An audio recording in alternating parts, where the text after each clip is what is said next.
Hello, hello, hello, everybody. This is Tanika Steens, and I am your host for Mind Your Business. And today, my guest is Margaret Mary O'Connor, and she is your radical truth author of Scandal in the Shadows. She has made it her mission to reveal the truth of your Catholic Church. She holds a Bachelor of Science degree from the University at Buffalo and a Master of Arts in Pastoral Ministry from Christ the King Seminary in East Aurora, New York. She is a former chaplain and is currently a Eucharist minister at Our Lady of Charity Parish, where, ironically, the church windows depict the Vatican II Council. The Modern World, which includes an article that speaks directly to ending sexual discrimination of all kinds in our church. In this time of church upheaval, O'Connor, as author of Scandal in the Shadows, has uncovered secrets which were conveniently buried away in hopes they would never see the light of day. Enter Margaret Mary O'Connor. O'Connor literally walks the walk on picket lines to help keep the pre-sexual abuse issue.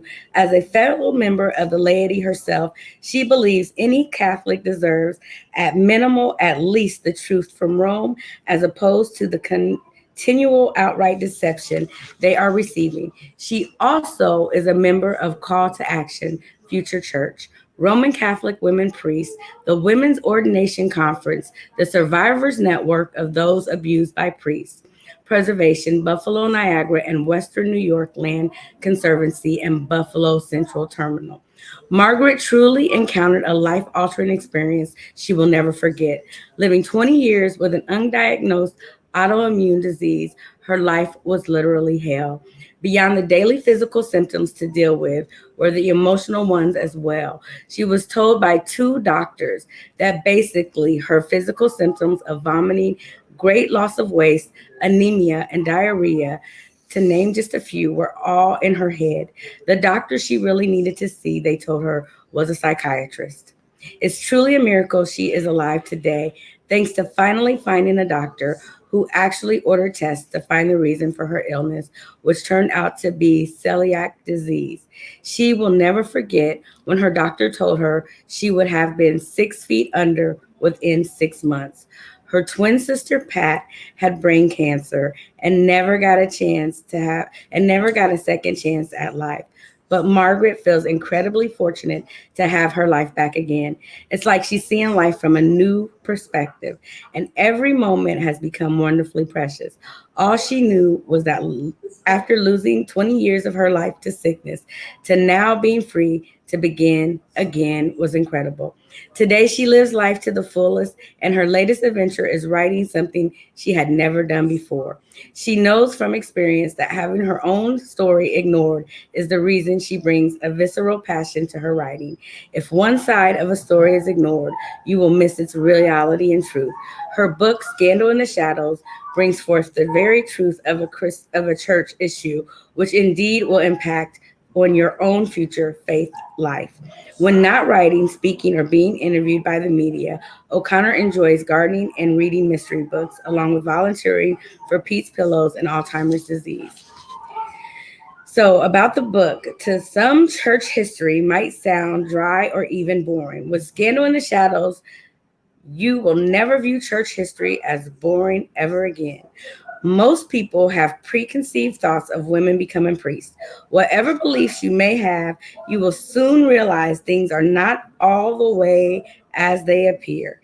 The very shadow of women priests, actually, history is truly like a phantom from the shadows residing in the graveyard of papal records. Its very voice, having been lost for centuries, is now but a whisper wanting to be heard for today's Catholics. Readers will discover skeletons in the closets of our church's past history. They will also uncover threads of early church history, which very well might hold the answer to helping begin to solve the current priest shortage in the Catholic Church today. Most Catholics have never heard of Mary, Mother of God, and the priesthood. Scandal in the Shadows not only reveals the deeply hidden secrets, but for the readers, they will also learn about Mary Mary attired in a chastable and stole. Margaret Mary O'Connor is available for radio, podcasts, and other media interviews. If you're looking for an engaging, informed, and hold back nothing expert, Margaret Mary O'Connor is a perfect fit for your show. She addresses the issues of women in priesthood, women's rights, the church, breaking with tradition, not settling for the status quo. And Mary Margaret O'Connor is the guest that you want. But today she is my guest. So without further ado, I would like to invite her on to my show, Mind Your Business. So welcome Margaret O'Connor to our show. Hang on, let's get her up here.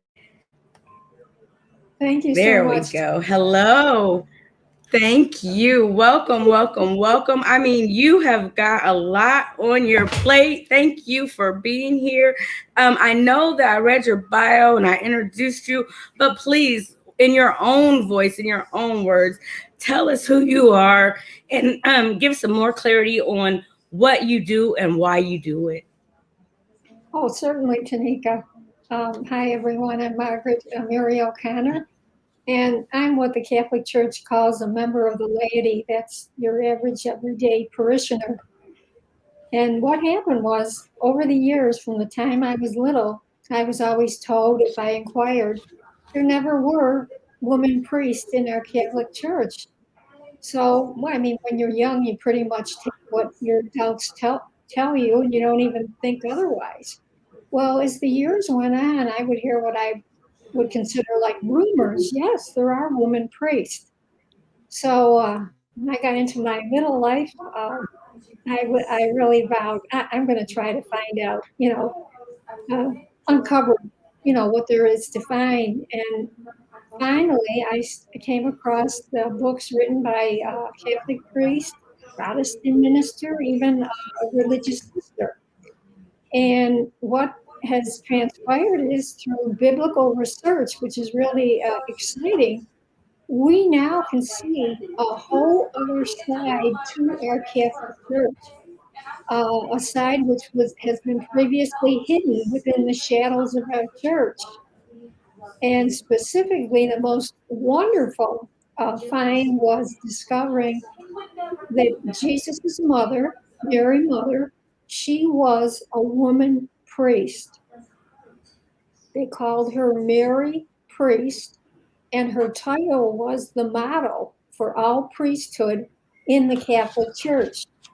And if I could only look out into everyone's eyes out there, there could be some jaws dropping. But before I go any further, this is biblical truth. It's not some fantastic story that I've woven. And I know it's really shocking because whether you're in the Catholic Church, you're a Christian, or even fellow individuals with their own individual faith denominations, this is shocking information. But we really shouldn't be afraid of it. I really feel we should embrace it. Within the church, there is such currently a shortage of priests. And of all things, what that's affecting is in the case of the Catholic Church, any Catholic's access to the Eucharist, to communion. And our church fathers, unfortunately, have a very selective memory in regards to the actual history of their own church. What do I mean? If you go back into the early church records, I always wonder, well, why is it that women, in this case, have really got the short end? How did this transpire? Well, the early church fathers, they saw woman as being inferior. In other words, they believed there was no way that we were made equally in God's image, that men and women are equal that way. They also believed we were unclean. And I thought, gee, where did that come from? There was a term called churching. And this just shows you how distorted the early church fathers their thoughts were, even canon lawyers that made up the laws, they basically had this churching term, and they looked at woman as unclean because of at that time of the month, the blood. Obviously, if a child is born.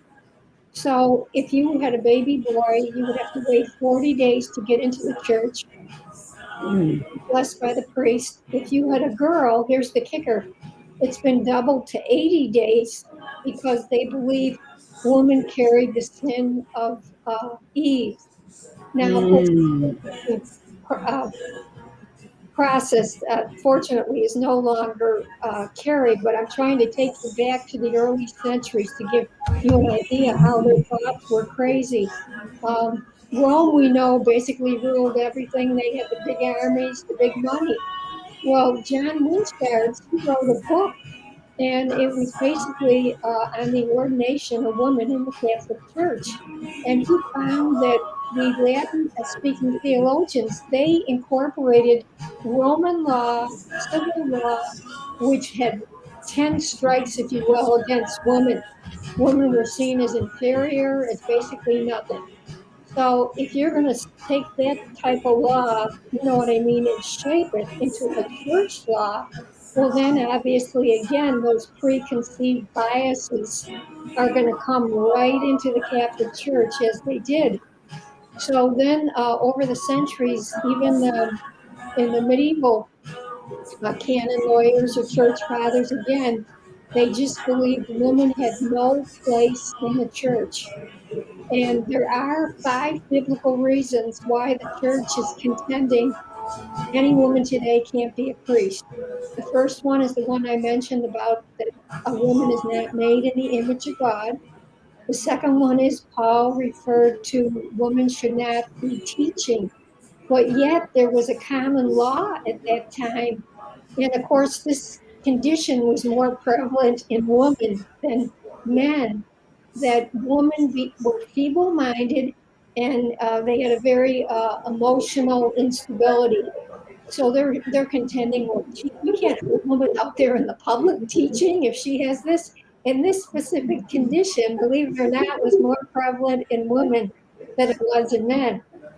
And then we move on to the belief that women carried the sin of Eve. And here again, wasn't it miraculous that there were men in the church that would be the best candidates for priesthood? Because if women obviously were looked upon as having sin, were inferior, or unclean, well, they weren't the best stellar candidates for the priesthood. And then we also move on to, we've all heard this, where Jesus picked only 12 apostles, which were all men, to represent the 12 tribes of Israel. And you have to go back. What culturally, what was the conditions back then? It was very patriotic in nature. So I really believe God knew there's no way he could have picked 12 women at that time, or he would have been run over some cliff. And then lastly, again, this is a cultural thing. These all are not unintentionally oriented, that because Jesus is a male, that uh, woman cannot be up on the altar to perform Eucharist. So my question to the room is, biblical research shows cultural prejudice, and it's not biblical. Well, then why haven't they come out, and told us, well, look, we're sorry, we made a mistake. So that right there, that is still intact. And Christians that don't realize what the research show believe, well, gee, there's the evidence right there. And I want the listeners are thinking, well, gee, who is this lady? She's bashing the church. I'm just your everyday Christian. I personally am fed up because when I learned this research, the Mary Mother of Jesus was a woman priest. Right there, what is this that we've heard for years that were no women in the church. And it's not only this awful betrayal of trust. What has that taken away from us? Any woman out there, think about it. Where is your religious heritage? If you look to the men's side of the church, from the time boys are young, they had actual priest role models up there. And even in their families, one generation could have like a father, Christopher. Another generation, someone in the family, some male, could have been like a Bishop Sean, and so on. But all through these various centuries, what woman priest did we have? What woman deacon or bishop? And by the way, aside from Mary Mother being a priest, there were other women priests, other women bishops, and women deacons. And I find it very fascinating. Back in 2016, when our new Pope Francis confirmed this special inquiry is history, was there ever lady deacon in the church? They came back with research from 3 studies. These 3 studies were all in agreement. And they said to be ordained, whether you were a man or a woman, you had to be present on the altar in the presence of a bishop, hands over them as he officiated in prayer. A stole went around each of their necks, and they as well were able to receive the cup and to drink from the cup. And women back at that time in our church were called women deaconesses. So here again, the hierarchy has this history, and this study was done in 1974. They never acted on it, so there would have been no need in 2016 to convene this new inquiry, which obviously has gone nowhere. Surprise.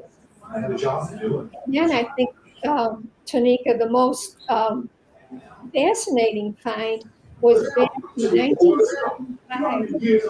Pope has his own, it's called the pondered biblical condition.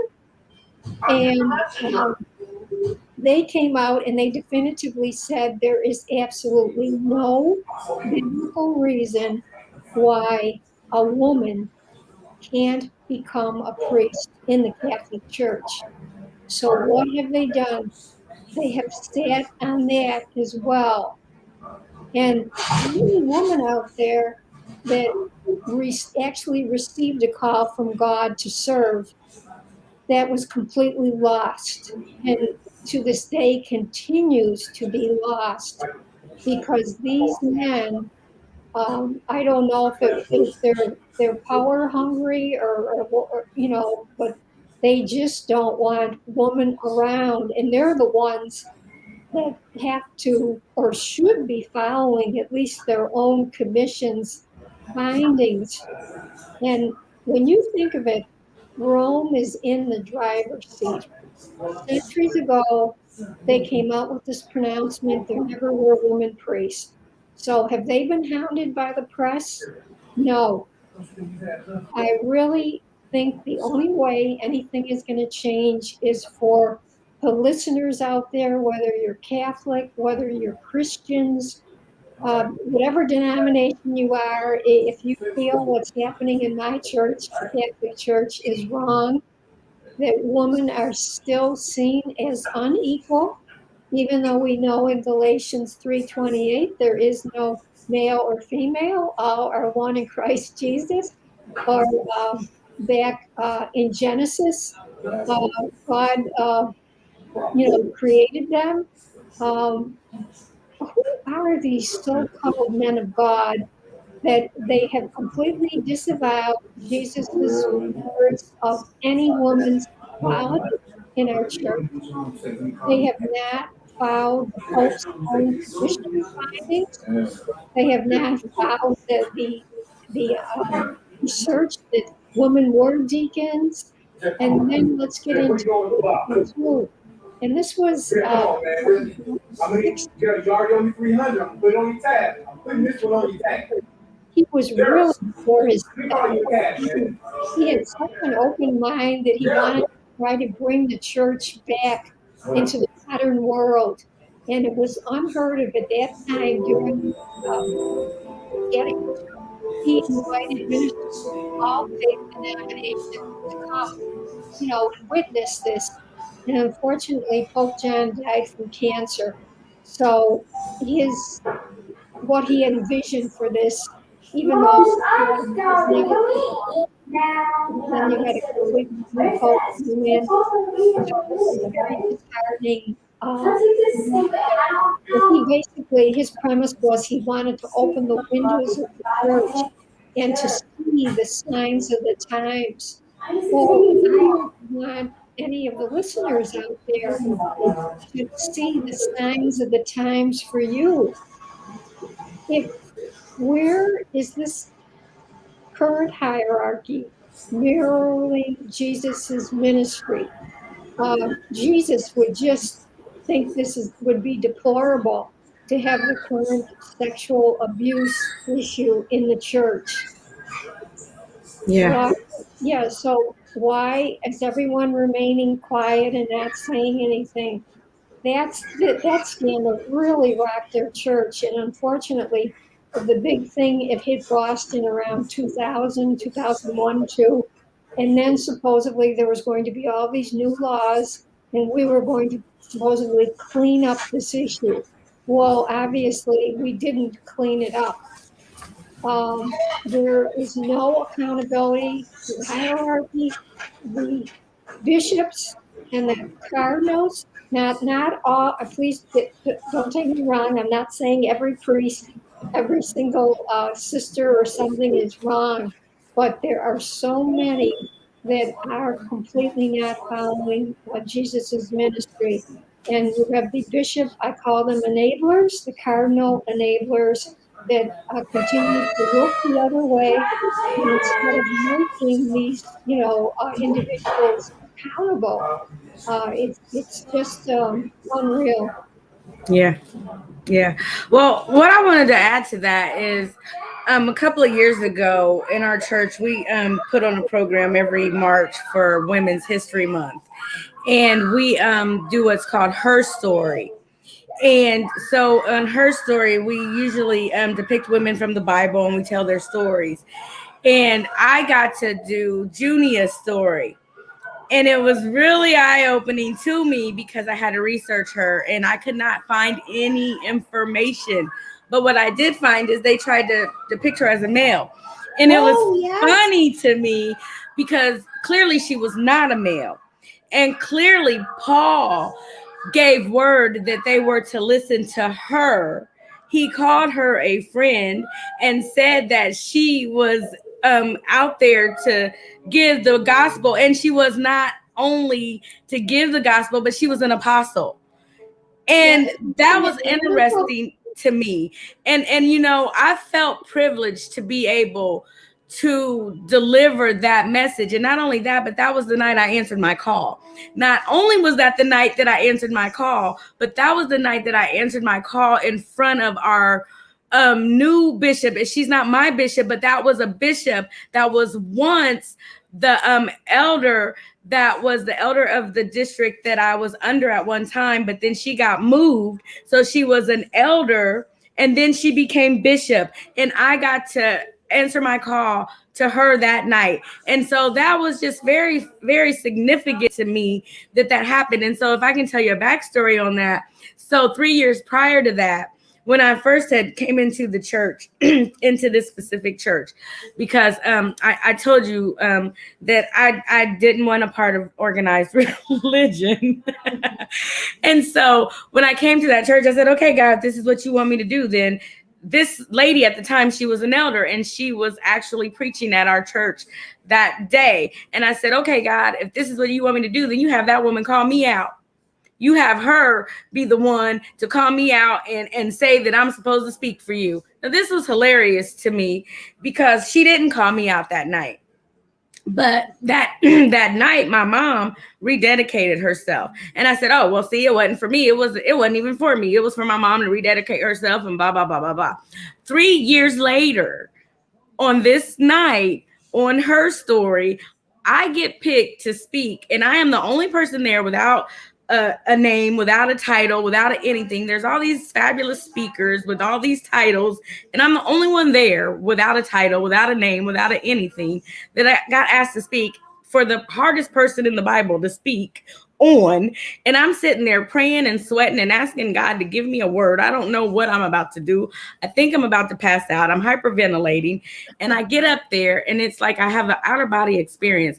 And I started envisioning what was happening at this time of her being there, spreading this gospel. And I just seen her being there at the time of God, of Jesus going to the cross. And I don't know. It's just like I could just see these things happening. And so I was able to, and I think we had like 5 to 7 minutes to do this. And so afterwards, when it was her time to speak, the bishop's time to speak, she started speaking. And when she started speaking, I felt like she was speaking directly to me. And I'm like, oh my goodness, oh my God, this is it. She's calling me out. This is what I asked God for. And she totally was saying these things that I had asked God 3 years prior for her to do. And so I got up, and it's so funny. I started walking towards her, and I'm like, can you let the men know that it's not just for the women? And she looks at me and she said, don't worry, he's coming.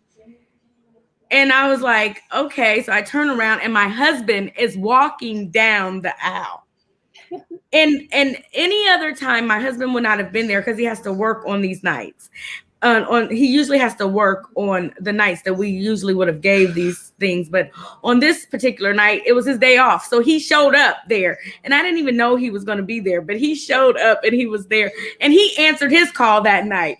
And so we're both standing up there. Now, what the funny thing is, my husband was raised in a Baptist church, and growing up, they didn't believe in women preachers, and so it was tough for me to be like, answer this call, because I mean, from a young age I knew I had a call, but I didn't tell anybody.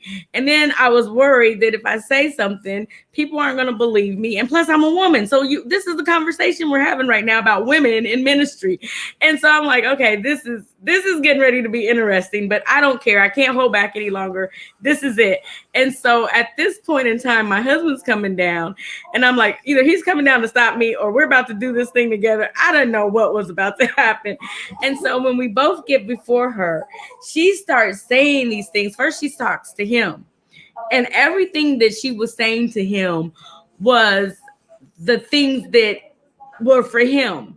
And then she turned to me and she started saying these things to me that I knew were only for me, that came from God. And I was like, wow, this is it. And that was the beginning of our walk in, well, not the beginning, but it was part of our walk, because it started a long time ago. This was just, God had been preparing us for this for a long time. It's just some of the things that we had to go through. But I mean, and now in September, we will become ordained. But I'm just saying, it's just so funny how God does things and how he sets things up.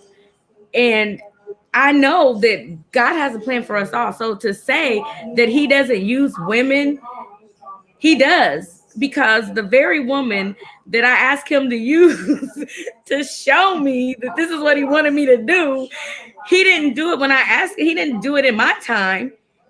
He did it in his own time. And like I said, not only was she an elder in the beginning, but she's now a bishop. And she runs a district. And I mean, this woman is amazing. And she has traveled all over the world, and she has touched lives. And so to say that women can't do things and they're feeble, that's a lie. Definitely. Yeah, we're feeble-minded. Yeah. So, I mean, we're emotionally unstable. Yeah, and I get in trouble for my passion. I get in trouble for that so much. So, but I really, when you said that, Junia, it hit me, because for years, that's what they did. They kept that, in a sense, undercover, that they referred to Junia as a man. Yeah. And something that I found in the research was there was a woman that was studying apostleship, and there's something called the Counsel of the concept of apostleship.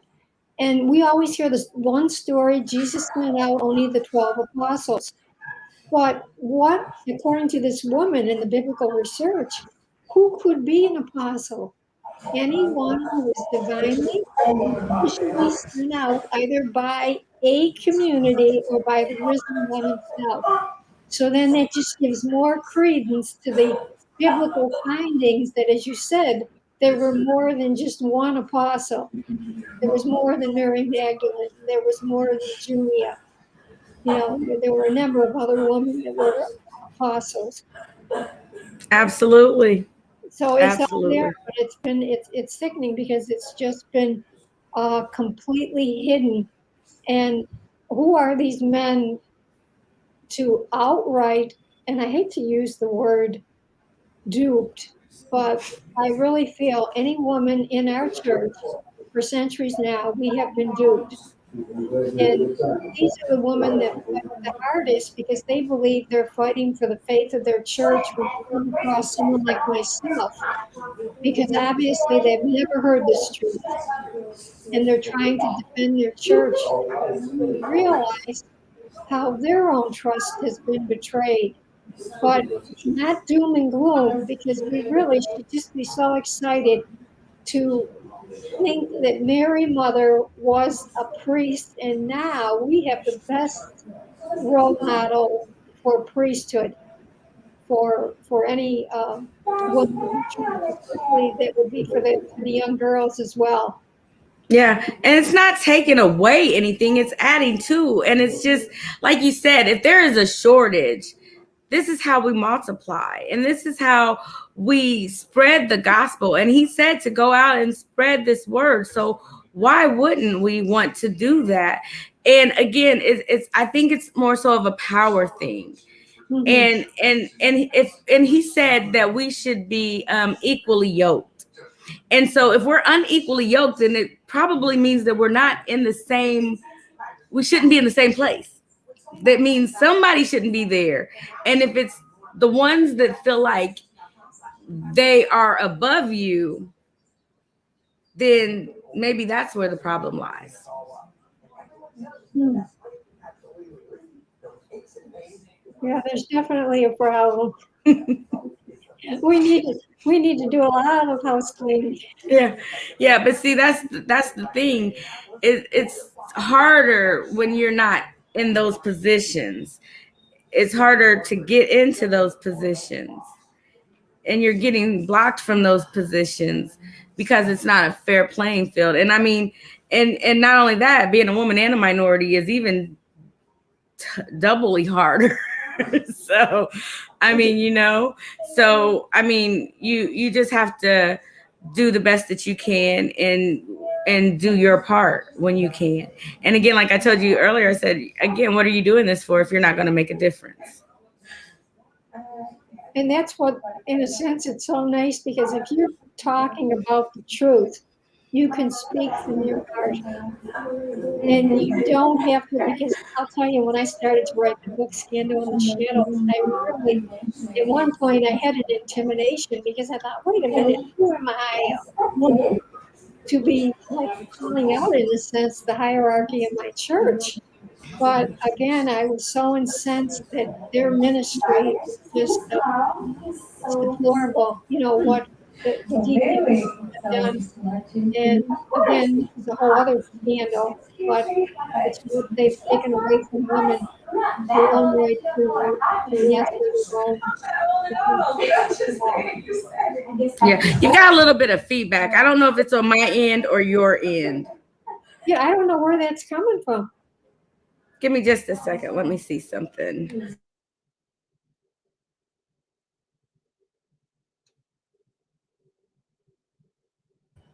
Okay, let's see if that's better. Oh yeah, that's okay. Okay, that was it. Okay, so this is, my thing is, we have got to do better in not trying to pick a fight. It's not about that. It's not about picking a fight. But we do have a voice, and we have to be heard. We have to say something. And it's not about throwing a fit, or because that's what happens. They think that women are emotional creatures and we're going to throw a fit, or we're going to get mad, or we're going to yell and scream. It's not about that. It's about, if we are in these positions, then we have to handle ourselves accordingly and just make our cases be known. And this is the way that it is.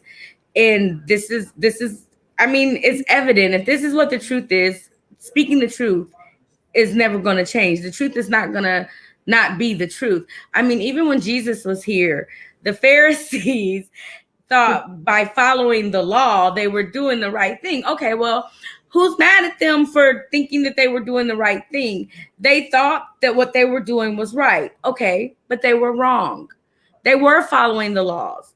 But at some point, what they were doing was causing other people to be hurt by the laws that they thought that they were following. So we need to look at these things, and we need to maybe change them because it's not working. Definitely. We need some common sense as well. That's what, definitely. So if you say that, then someone once told me that common sense isn't common to everybody. And so, I mean, is it that you think it's right? So is it that you just don't know that it's not right, or do you just not care? Well, in our church, unfortunately, back in the 50s, 60s, 70s, or even before the 50s, there was a term called pray, pay, and obey. And you basically knew that as a layperson, you wouldn't really go around asking your pastor questions. And isn't that sad? Because we know if people aren't inquiring about what's going on, you're not going to know that something is going on. Is something in the case of the sexual abuse, something abhorrently wrong is happening. But the Catholics, I feel, really got very complacent because that wasn't our role. We didn't have to inquire. We didn't have to be asking. And I think if you get into that complacency, it's a very comfortable place to be. You're not rocking anyone's boat.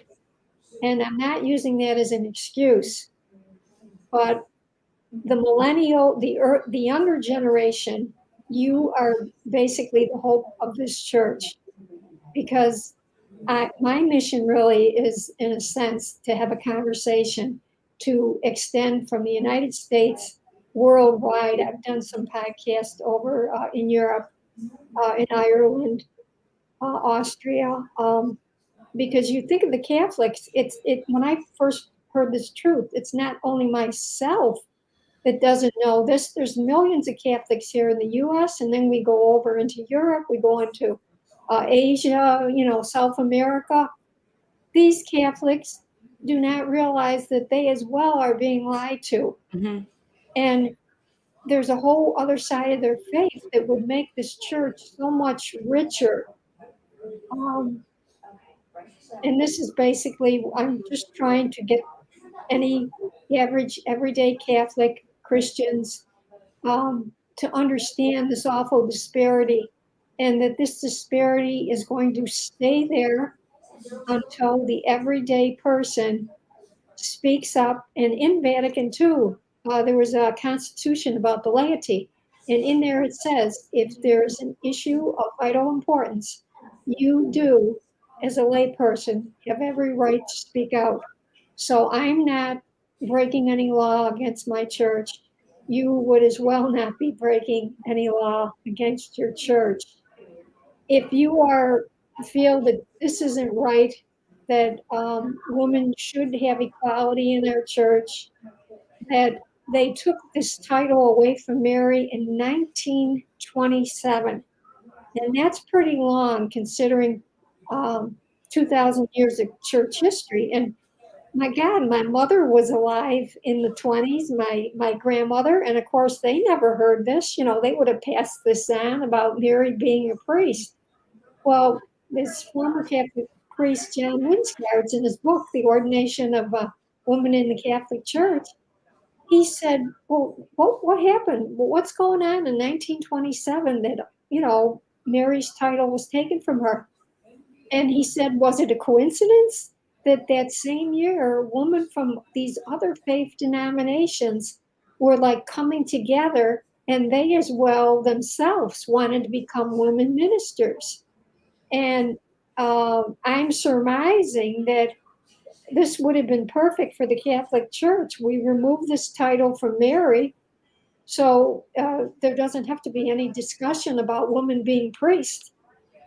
But I'm thinking, isn't that really pathetic to do something like that to Jesus's mother, to take that title away from her? And, Tanika, the way they did it was so underhanded. It had this one Roman official talking to some newspaper man that ran a little story about this.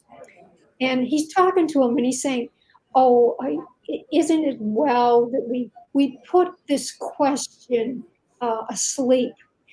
Isn't it well the way you handle this question? Oh my God, they're talking about Mary, Mother of God, as a question, as an object. And I have a petition in my book, and I do ask Pope Francis to reinstate Mary's title, because I really feel that was very underhanded. And you have to realize in the Catholic Church in 1903, Pope Louis XIII accepted an actual painting of Mary, Mother of God, Mary Priest, and she was wearing in priestly attire, was wearing a chasuble, and he was able to hang that. Now in 1913, things changed, and that no longer was allowed. Wow.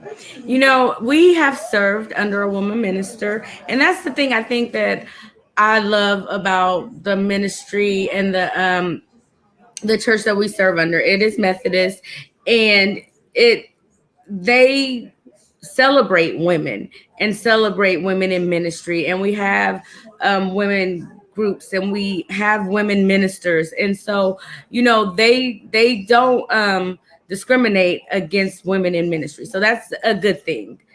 I appreciate that. And so the fact that my husband and I are on one accord when we joined this church, and that was the funny thing, because like I said, he came from a different denomination than when he joined this church.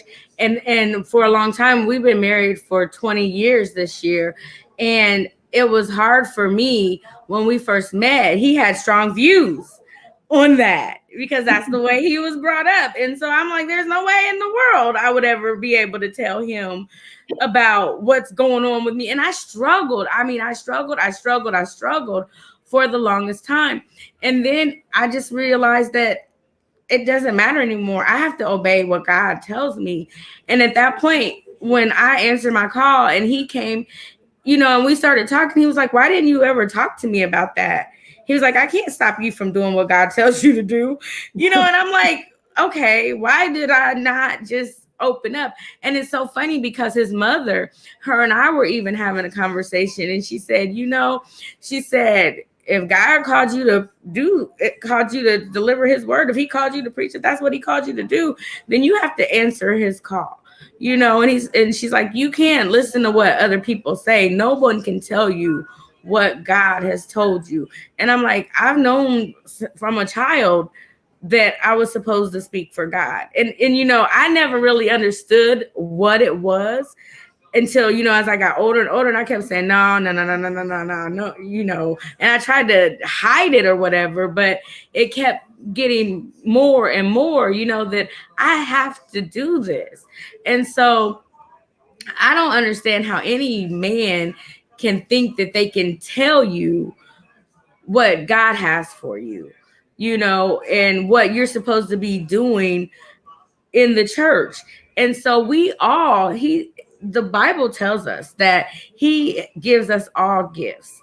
And so to deny someone a gift that God has for them, it's not right. And to stop the movement of the kingdom, you possibly can't be working for the Lord. if that's the case, It's because sad. we're not moving the kingdom forward. We're holding it back, and so and we can't be working together. Now you've turned this into something else. It's you're not doing the Lord's work, because all of us should have our hands involved. Everybody should be wanting to be involved and feel good about this work that we're doing. It shouldn't feel like something that is upsetting. It should be a good feeling. It should be good news that we're telling. It shouldn't be disheartening. And we hear so much about church hurt. I never could understand the church hurt. And it's sad. It is so sad that such good people have become bitter just based off of what you've been talking about today. Yeah, because it's just such, the feelings they do. They run very, like when I'm out picketing, there's anger, there's animosity, Yes.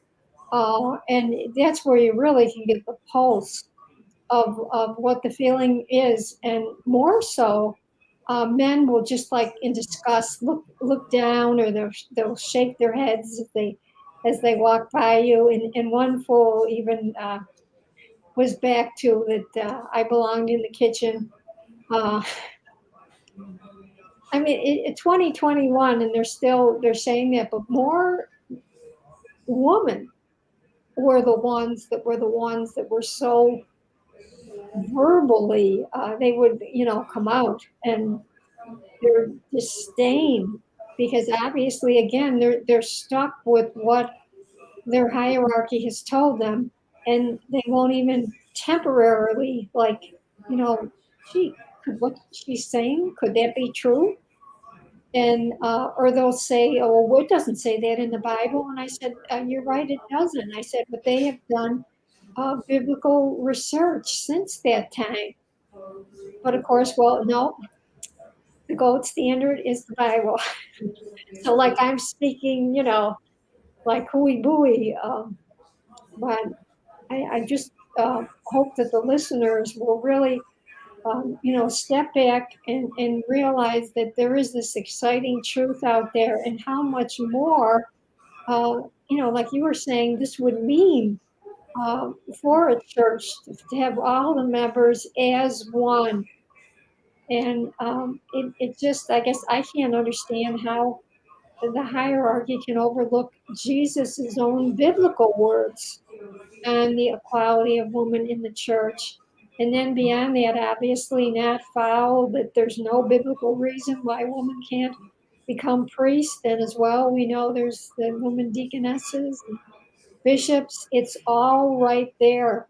And, Yeah. and I think, unfortunately, there's different organizations like Call to Action, Future Church, Woman Catholic Priest, you name it.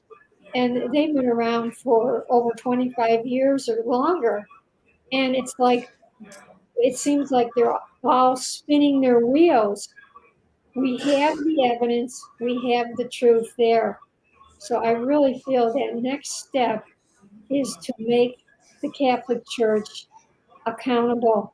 And if you think of it, if every Catholic would just send a postcard over to Rome, to the Vatican, and just ask them, if the Pope's commission says there's no biblical reason why women can't become priests, well, then why won't you make that possible? Can you imagine if we got the millions of Catholics here in the United States, we got the Catholics in Europe, no matter where in Europe, South America, Asia. The reason I'm bringing up this point is, in signing the petition, it's just another way to impress Rome that the issue of women's inequality is an important issue.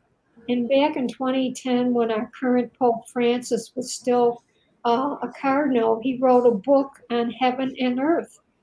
And in there, he said that basically the women feminists received their rights, whatever they wanted, that was all taken care of with the women's suffrage.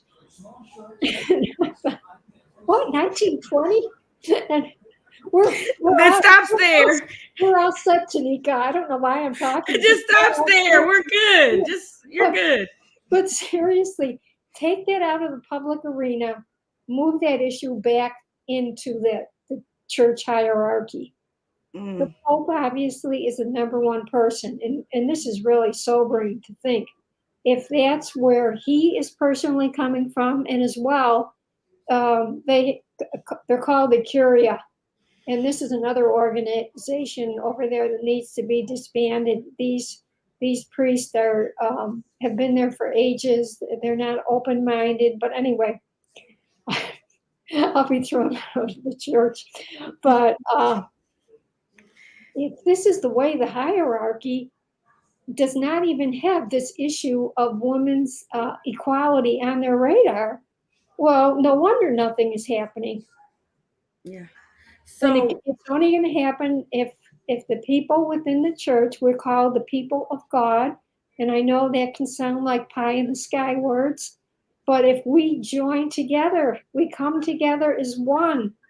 Okay, I'm one voice, you're one voice. And some other listener, well, I'm only one voice. Yes. But that's what people think. Well, what am I going to do? So how many petition names on the petition would it take to make a difference? Well, I want thousands.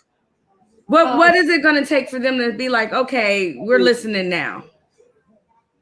Well, if the people all come together and do that, if they see mass numbers, whether it's in petitions or whether postcards are coming in, we literally need something to, whoa, you know, this is something to get their attention. And isn't that awful that we literally have to fight that way? But that's why I'm really trying to, in a sense, wake up Catholics, which other Christians, even members of other denominations. If you feel this is unfair, the way the women in our church are being treated, that, you know, obviously it's up to you, but if you see something that you'd like, sign the petition. Yeah. How many counts? How many people have you been able to reach so far? Over a few thousand. Okay. And what kind of, go ahead. What kind of responses have you been getting? What are people saying? What kind of feedback are you getting? This was awful. It was shocking to me. I knew this lady in my church for years, and she's in her 80s. So last Christmas, I thought, oh, this would be a nice, pleasant surprise.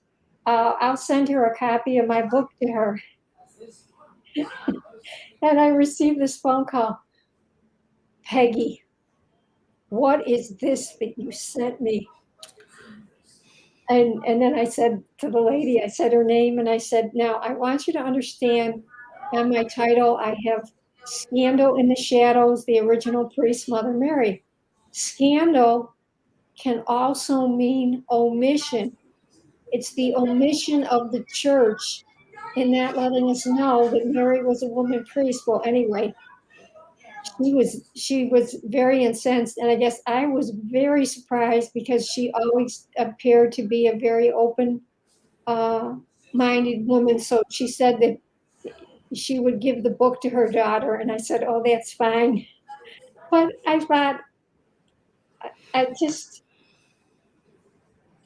guess to some people it's more shocking than I think it is, because I don't look at it in a bad way.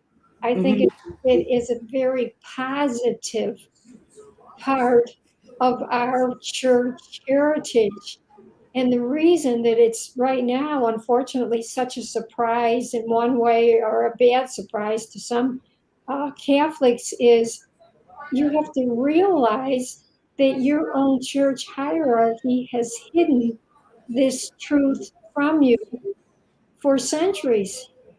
They've lied to you. They've covered up this from you. And is this really how Jesus would act if he was on earth to any of the parishioners going to his church? We know he wouldn't. Well, what did Jesus do? He spoke up. he spoke out against the hierarchy of his time, against the Pharisees. If he saw something wrong, he not only spoke out against it, he moved into action and did something to rectify it. I don't think people really understand the purity of Jesus. I don't think they understand how pure and clean hearted he really truly was, because there's not one. There's not one that has that kind of heart that Jesus had, and the kind of compassion, because we ride by things, we see things, and we turn our head often because it's none of our business. It doesn't concern me. It doesn't have anything to do with me. I'm not getting involved, and it amazes me how, as long as it has nothing to do with you or your family, it doesn't concern you. Keep on moving. That bothers me, though. Yeah. It does. And if it doesn't bother you, then how close to Jesus are you? It makes me wonder. And that's where I guess what people could think, that you're a busybody, or you are doing too much, or you're always trying to do something, or you worry too much, or you're causing trouble, or you're too passionate. You're a troublemaker. Just leave it alone. No, this is what you need. I mean, I could go on all day long with this conversation, but this is the whole thing that's so sad, is that I think there's unfortunately a very big disconnect with the woman in the church, because obviously we've never had, even though we did have women priests centuries ago, until the men took that away from them, they have never seen woman in the role of a priest. So to them, why do we need women? Or, they can't even maybe begin to see it as some type of an important issue. And the lectionary in our church, unfortunately, so much of it, as far as women are concerned, is never brought out, in the readings, or even in the homilies. And of course, it's a male that's for giving the homily. So you have those two things. You don't have the actual role model. You've never had that. And then you've had this awful covering up of women in the specific roles they did. And you hardly ever hear of, what they did. Yeah. I mean, we've just got to be better role models and better leaders within ourselves, I believe. And so instead of following what we've seen, we've got to step up, and we've got to, like you said, take action. And instead of talking, we've just got to do and lead by example, because words are God. God is the word, right? Right. And so we've got to be doers of the word. He's the word. We've got to do his word. So if we just live out his word, because we got to quit. If talking isn't getting us anywhere. I mean, we've been talking. We're talking. Nobody's listening. He's the word. We've just got to be doer of that word. And so if we just start leading by example, not trying to take over, not trying to step on anybody's toes, but just doing what he says to do, cause that action. Just do it. And what are they gonna do? I mean, seriously, I'm not saying anything. I'm just doing what God told me to do. Now what? Yes, I mean, open your hearts to see the signs of the times. Yeah. So I mean, I think what you are doing, getting the word out there and opening your voice, because the Lord said that he will fight the battles. There's nothing to be afraid of. And you're not up against anything, because he made us all. And so no one is in a position unless he put them there. And so we have to understand that there are going to always be people in places to oppose us, to try to stop us. And we know the enemy is prevalent, because He doesn't want us to see the kingdom of heaven, right? He doesn't want us to prevail against him, but we already know the outcome. And so when women start to understand again their place and their position, and we start to become stronger in the church and get ourselves back in our rightful positions, when the male starts to understand their rightful positions, because that's what it is. We all have roles and responsibilities in this kingdom.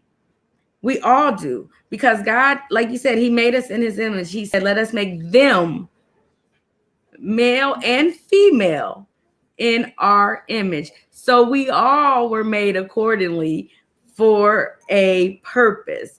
And so when we understand what that is and we start to come in to recognize that it's not about a competition, it's not about trying to one up each other or be better than one another, but to bring the kingdom forward on one accord, equally, and not opposed to each other, not trying to take anything away from one another, but give back and pour into, then it'll be better. But we got to get there. And how we get there is, like you said, we've got to start making some ways by doing the postcards, signing the petitions, making it known that, hey, this is not right. And we need to right the wrongs that have been done so we can get things back to the way that Jesus wanted it to be, the way that he proposed it to be. And we've got to start tearing down these walls so that we can build up the kingdom. And so thank you for sharing your truth, because it needs to be heard. It needs to be told. And sometimes I told my husband earlier, I said, it's funny, people don't want to hear the truth because the truth hurts. The truth means you have to change. The truth means that you have to look at yourself and you have to decide that you got to fix something. You know, if you want to live with the untruth or what's not right, then that might make you feel okay and you might be able to get by. But if the truth hurts you, then you might need to fix that. You might need to change what it is that hurts and turn it around. So let's start making it right and stop covering up the truth. Let's Definitely. snatch that bandage off and let's heal the wound and stop covering up the wound. What else would you like our listeners to know? Um, I just want them to realize they have more power than they think they do. Absolutely. And like you just said, if they can understand if what I'm saying is hurting them, yes, because there's nothing like realizing that you have been lied to. And that you really then do ponder the specific situation you find yourself in. And in this case, it all of a sudden it came to me, well, what normally if someone's lying to you, there's something that perhaps they're covering up, they're hiding. So I started thinking, well, what is it? They must really be covering up something if this has gone on for centuries, this scandal, that they don't want to see the light of day. And then, of course, when I found out about Mary, I mean, you put the pieces together, but it's like no matter what your situation is, at first something hits you and obviously you're blindsided or it's something very painful. Uh, you're in a state maybe initially of denial, or there's a period goes by, you're so mad, you have a myriad of emotions depending how something's hitting you. But you have that time and then you decide, do I want to really be in this miserable condition? Well, in this case, it was, well, this isn't helping my faith life at all. This isn't helping my spirituality when I'm, obviously did have a great deal of animosity towards the church. And I thought, I've got to somehow move forward.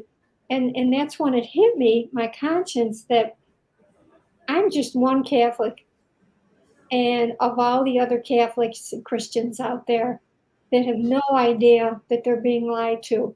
And I did take that very personally. And that just that isn't right. And that really gave me the impetus to write the book. And then I had to wrestle with that intimidation of Matt Napple. He's another podcast host, and he said, "Margaret, are you David going against Goliath?" And I said, "Yes, I'm little David going against the Catholic Church." And I do feel that, still the enormity of that. But again, I'm speaking from the truth. And so I don't have anything to worry about. And Absolutely. I'm very passionate on this. And I just don't want people to think of this as, oh, doom and gloom. She's bashing this. There's no hope. The hope is seeing this other side in my particular situation of my Catholic Church. And that Mary was a priest. Yes, woman can be priest, and woman will be priest when we all come together. So I'd really appreciate it if you could just take a look at yourradicaltruth.com, yourradicaltruth.com. And as well, I do have blogs there if you want to read up a little more. Absolutely. And we definitely will put a link on our website to yourradicaltruth.com, so you will have a way to get there as well. And tell them how to get to your Facebook page too. www.yourradicaltruth.com. Okay, and I'll put a link for your Facebook page too for you as well. Ask me that. That's okay. But she does have a Facebook page too. She's pretty popular out there. She's done several podcasts, and she is really making her voice known. And I just commend you for stepping up and stepping out and challenging the church on this. I mean, because a lot of people would just say, you know what, I've said something and now it's out there. But you are continually pushing the envelope on this. You've got a petition on your website as well that you can sign a petition on your website. It's on the website, and the chapter 4 is free. There's a thing there that you can click on if you'd like to look at chapter 4. And again, it's up to the listeners. You can make that difference. Absolutely. Well, God bless you and all you do. I'm sure he is pleased with you getting the word out there, and continue doing what you're doing and continue to make your voice be heard. And I think it's good news that women are understanding that they have a voice and that it didn't just stop with women's suffrage. We can still make a difference. And there's more than we can do than just be in the kitchen. And, I mean, there's other things that we can do.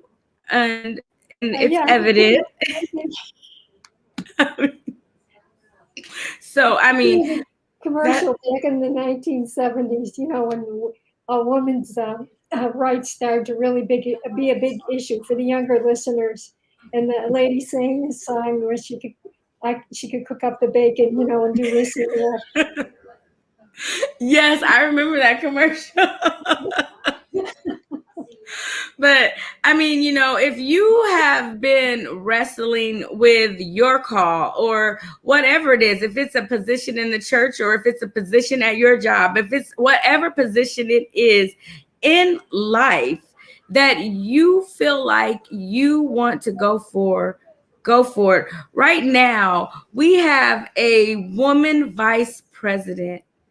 For the first time in history, we have a woman vice president, and they are ridiculing this woman. I don't care who she is. I don't care even if I agree with her, but I do care that she's a woman. And I support her because she is a woman. And she is in a position that in my lifetime, I get to see a woman in power.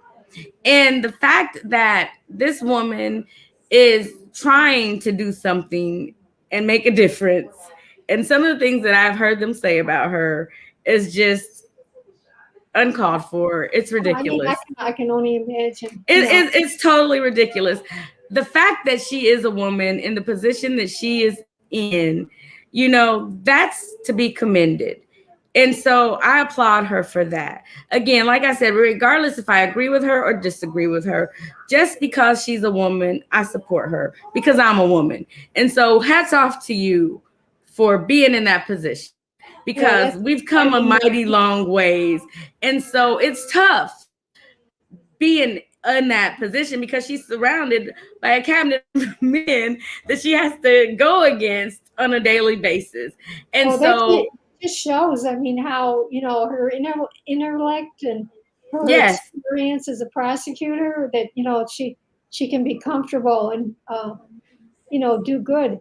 absolutely. And so, any woman that is in any position that is on the same level of men that have been in these positions for years, whether if you are the vice president or if you are on a bishop council, God bless you. And we commend you as other women. We support you and we thank you for stepping up and taking your position. And it's not that we are just biased towards you because you are a woman, but because we are women, we understand because you are making the way for other women. So thank you for taking that position and taking that stand and for being the leaders that you are, no matter what nationality, denomination, color, or creed that you are. God bless you for being the woman that took that position and is playing that part. We commend you. Thank you. And God bless you. So thank you, Margaret, for being on the show today, for telling your truth, and for continuing to fight the good fight. And Thank you. so And I congratulations for September. Oh, thank you. So I pray that God continues to watch over you, bless you, and keep you. And I know that you are going to make a difference. And I can't wait to see you face to face talking to the Pope and having everything that you are set out for be overturned and having Mother Mary be made back to priestess again. I Thank know you. that you are going to make it happen. Thank you. All right. Well, you have a great day. Thank you, everybody else, for watching. And no matter who you are, male or female, we are all made in the sight of God. He loves us all, every last one of us, no matter who we are, no matter what position we are in. We all belong to Him at the end of the day. So let's all work together for good because He wants that for all of us. So until next time, remember, you were created with a purpose. So go be great. Have a great day, and we will see you again real soon. God bless.